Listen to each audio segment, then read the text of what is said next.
Bryan Kholberger is currently in custody for the murder of Xana Kernodle, Kaylee Goncalves, Ethan Chapin, and Madison Mogen. 4 Idaho University students, 20 years of age and 21 years of age. He killed them in the middle of the night around 4 a.m. It does appear that the murders took approximately somewhere between 16 and 19 minutes. There was a DoorDash individual that dropped off food at about 4 a.m. So he probably entered the home around 4:01 to 4:05 approximately and left the house by 4:25 a.m. Was probably in there for about 19 minutes, including the walk.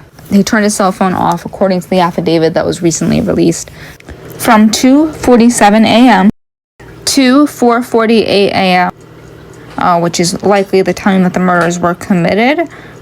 Between 2:30 and 3:30 a.m., but it gives him, leaving at 2:30, enough time for him to drive to the Moscow murder location, wait outside the window, take a picture of Kaylee Goncalves at 3:10 a.m. outside her bedroom window, enter the house at approximately 4 a.m., and then the whole murder itself took about 19 minutes. The photo that he took was posted on a Fortune account anonymously.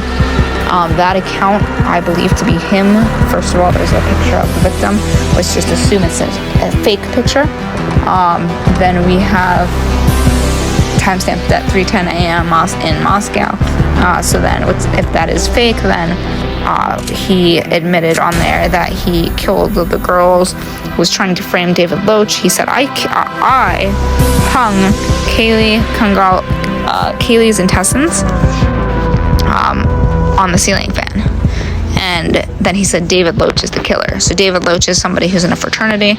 Keep in mind the screen name is Frat Anon. So it's an anonymous frat member. And the suspect himself also wasn't a fraternity when he went to school at NCC Community College in Northampton, Pennsylvania.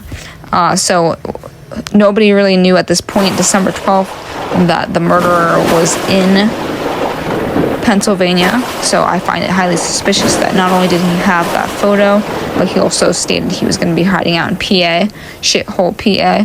So now, how did somebody know that the suspect was going to be in PA? So that's questionable to me and makes me think that he may in fact be the murderer. So now that we have our suspect, he left a sheath at the murder scene, and that sheath may or may not have been something that he wanted to use to maybe frame the David Loach person. There was a sheath left, he's a criminal justice major. I find it highly suspicious that he would do something. Well, he could have slipped out. It could have been in the moment. He could have forgotten because he was so entrenched by the fact that he just murdered. Whatever the case is, that leads me to the next point. He left a sheath containing a knife, a K-bar knife.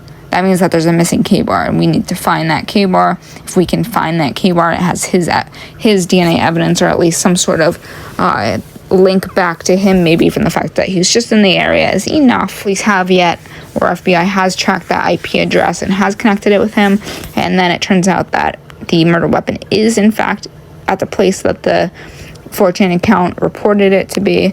Then we have a really solid piece of evidence and a solid lead here. So I want to show you this spot right here is where I believe the murdered weapon to be, but I don't think it's exactly here because the coordinates are very non-specific.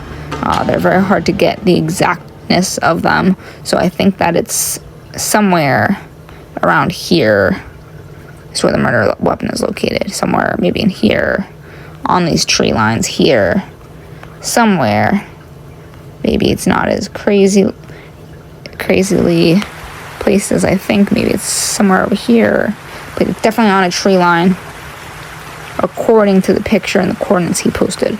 So if it's correct, it's somewhere in this vicinity, somewhere in this terrainy green area with the trees is where he most likely hid the murder weapon. So just looking at this for the track of where he went that night, this shows you pretty much everywhere he went, from Pullman all the way back to Moscow, There's Genesee, Blaine Johnson, all those places, Clark and Lewiston that he went to that day. There's a coffee shop somewhere in here. So interesting. Other than that stands out as a place that he could put the murder weapon here, besides the obvious Snake River and this cool looking paper thing here. This paper reservoir is really cool. I don't know what this is, but kind of when you eat it or jump in it, it's cool, very cool looking.